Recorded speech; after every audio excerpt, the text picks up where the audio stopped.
Good morning, students. We continue our chapter 1 physical world. It is the last topic of your chapter. I send you some scientists' name and their inventions and their related countries. So these names are formal names and only for remembering, not for your exam purpose, only for your remembering or for your GK, general knowledge. So you learn them and you want and you should write them in your notebook. Okay. So now the physical world, our chapter which continue in our previous days. The next topic is nature of physical laws.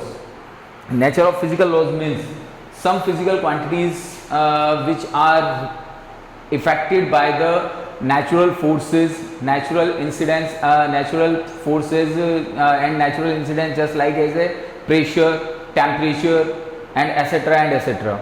But some physical quantities which remains constant with respect to the time, it is called the conserved quantities.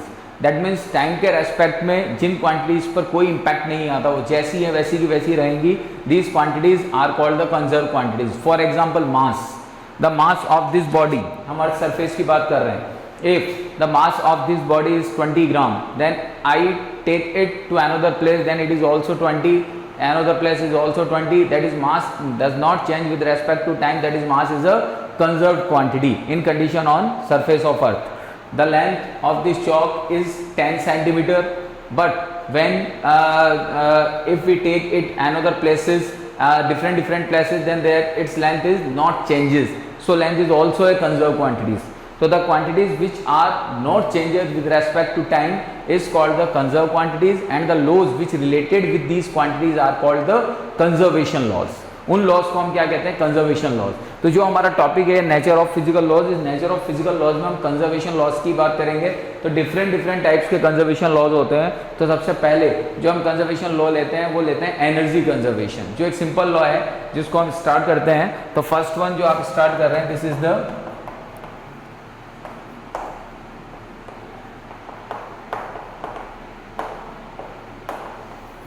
energy conservation law. It is a very simple law and you know very well that energy neither be created nor be destroyed. It transform only one form to another. It is the conservation of energy. For example, when the water fall from some height, just like as waterfall fall from some height, then here its energy is potential energy. Okay जब ये fall down होता है तो इस condition में this potential energy converted into the kinetic energy, यानी धीरे धीरे पोटेंशियल एनर्जी कन्वर्ट होना स्टार्ट होती है काइनेटिक एनर्जी में, and at last this is completely converted into the kinetic. तो here the potential energy is converted into the kinetic energy. तो energy conservation में हम यही कहते हैं कि energy can neither be created nor be destroy, but it transform from one form to another. लेकिन ये एक फॉर्म से दूसरे फॉर्म में ट्रांसफर की जा सकती है. This is the energy conservation. Okay,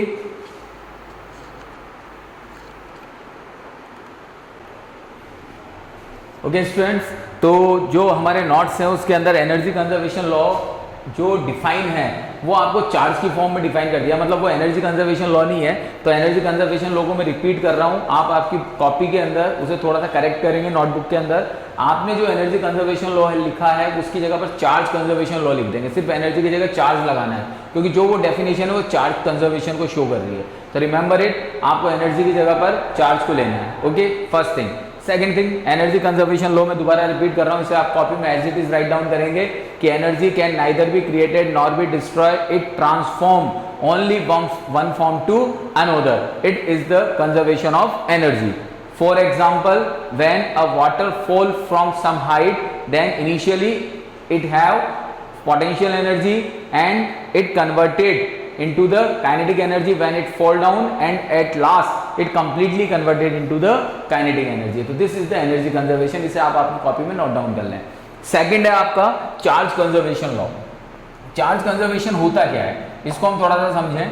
charge conservation law होता है कि कोई भी आइसोलेटेड सिस्टम है. What is the mean of isolated system? Isolated system का मतलब होता है ऐसा सिस्टम जिस पर एक्सटर्नल फैक्टर्स का कोई इफेक्ट नहीं पड़ता, एक्सटर्नल फोर्सेस कोई इफेक्ट नहीं डालते. It is called the isolated system. तो किसी भी आइसोलेटेड सिस्टम के अंदर अगर हम कोई सी भी क्वांटिटी रख देते हैं तो वो क्वांटिटी ना तो कोई बाहर इफेक्ट डालती है ना बाहर से कोई अंदर इफेक्ट डालता है. दैट मीन इंपैक्ट दोनों तरफ आउटसाइड एंड इनसाइड नहीं पड़ता है। तो this is the isolated system. तो आइसोलेटेड का मतलब हम क्या कहते हैं, ना तो कुछ बाहर से अंदर आ सकता है, ना अंदर से कुछ बाहर जा सकता है। तो अगर ऐसे सिस्टम में मैं किसी क्वांटिटी को रख देता हूं, सपोज दैट चार्ज को रख देता हूं, तो चार्ज के ऊपर कोई इंपैक्ट नहीं आएगा, that means charge becomes conserve. तो इसे कहते हैं कंजर्वेशन ऑफ चार्ज। इसका एक एग्जांपल है कि जैसे हम प्लास्टिक कॉम्ब लेते हैं and when we rub in our hair and take it to near piece of paper, then we see that the piece of paper attract towards the comb. होता है ऐसा in general daily life, you see it कि जब आप com को hair में रब करते हैं और हेयर में रब करके जब आप पीस ऑफ पेपर के पास में उस कॉम को ले जाते हैं, then you see that piece of paper attract towards the comb. Why? Because when you rubbed the comb in your hair, then due to the friction it become charge and charge होने की वजह से वो क्या करता है, this charge comb charges the piece of paper due to the induction. तो यहां पर जो भी पूरा सिस्टम है, सिस्टम इन द सेंस कौन कौन, कॉम्ब और पीस ऑफ पेपर, तो उसके ऊपर जो भी चार्ज का ट्रांसफॉर्मेशन हो रहा है, जो भी चार्ज इधर उधर हो रहा है, वो ऑलवेज कंजर्व रहेगा, क्योंकि चार्ज कभी डिस्ट्रॉय नहीं हो सकता। ये ध्यान रखिएगा। जैसे कॉम्ब पर 20 इलेक्ट्रॉन्स हैं, 20 इलेक्ट्रॉन्स हैं, अब इंडक्शन की वजह से सेकंड पेपर पर क्या चले गया, उसका अपोजिट चार्ज चले गया, तो जितना टोटल चार्ज होगा वो ऑलवेज क्या रहेगा, सेम रहेगा। तो इसे कहते हैं हम कंजर्वेशन ऑफ चार्ज। इसके बाद में आते हैं हम कंजर्वेशन ऑफ लीनियर मोमेंटम पे। What is the conservation of linear momentum? तो कंजर्वेशन ऑफ लीनियर मोमेंटम क्या होता है, देखो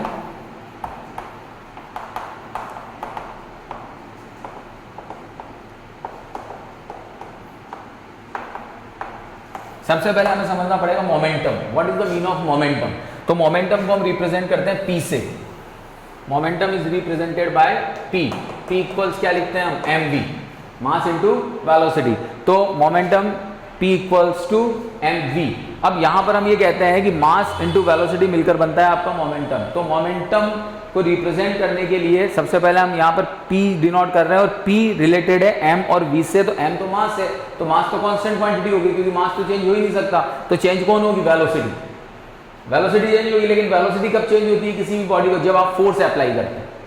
तो कंजर्वेशन ऑफ लीनियर मोमेंटम ये कहता है कि ये मोमेंट तब कंजर्व रहेगा जब, कंजर्व का मतलब कांस्टेंट रहेगा, जब इस पर कोई भी फोर्स अप्लाई नहीं होगा। क्योंकि अगर तुमने फोर्स अप्लाई कर दिया, when you applying the force on the body, then the velocity becomes changes, and when the velocity becomes changes, then momentum is also changes. So in the absence of external force, the momentum remains conserve. It is the conservation of linear momentum. Okay, now the next is the conservation of angular momentum. अब थोड़ा सा समझना है, बस linear और angular में एक difference आता है। लीनियर मींस स्ट्रेट, यानी बॉडी कैसे चल रही है, स्ट्रेट, तो it is called the linear. और एंगुलर मींस रोटेशनल। एंगुलर में बॉडी कैसे रोटेट करती है, एकदम सर्कल में या सर्कुलर पाथ में रोटेट करती है।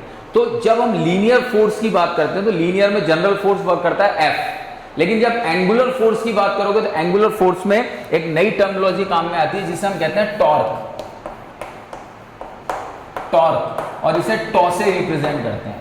ये सिंबल होता है इसका, टॉ। तो लीनियर मोमेंटम में तो F और एंगुलर मोमेंटम में टॉर्क, दोनों फोर्स को रिप्रेजेंट करते हैं। ये लीनियर चलने वाली बॉडीज पे वर्क करेगा और ये एंगुलर चलने वाली बॉडीज पे वर्क करेगी। हम यहां पर ये कहते हैं कि अगर एंगुलर मोमेंटम कंजर्व करना है, तो वापस वही चीज, मुझे क्या करना पड़ेगा, जो फोर्स अप्लाई हो रहा है उसे रोकना पड़ेगा, उसे जीरो करना पड़ेगा, उसे एब्सेंस करना पड़ेगा। तो हम यहां पर कहते हैं कि in the absence of external torque, the total angular momentum remains conserve, and it is the conservation of the angular momentum. तो these are the 4 laws of the conservation laws. तो अच्छा, एक चीज और है, मास एनर्जी रिलेशन। एक famous scientist था Einstein. Einstein ने ये कहा कि मास का कन्वर्जन एनर्जी में हो सकता है और एनर्जी का कन्वर्जन मास में हो सकता है, यानी mass converted into the energy and energy converted into the mass. और उसने एक फेमस रिलेशन दिया जिसे हम लिखते हैं E इक्वल्स टू mc²। यहां पर E तो आपकी एनर्जी है, m मास है और c है आपकी वेलोसिटी ऑफ लाइट। ठीक है, E तो एनर्जी हो गई आपकी, m मास हो गया और c हो गई वेलोसिटी ऑफ लाइट। और वेलोसिटी ऑफ लाइट कितनी होती है, 3 × 10⁸ मीटर पर सेकंड। तो this is the velocity of light. तो यहां पर मास एनर्जी रिलेशन ये कहता है कि energy can be converted into the mass and mass can be converted into the energy. This is the energy Einstein energy mass relation. Okay beta, so this chapter is completed. Now I send you some important questions and their answers, so you write it in your notebook and learn them. तो ये chapter ज़्यादा खास नहीं था, ये chapter एक general आपका introduction था, फिजिक्स से आपको रिलेट करने का था. अब जो सेकंड चैप्टर मैं लूँगा वो हो सकता है आपको बुक में ना मिले या बुक में कुछ उसका पार्ट मिले. अब हम सेकंड चैप्टर स्टार्ट करेंगे मैथमेटिकल फिजिक्स.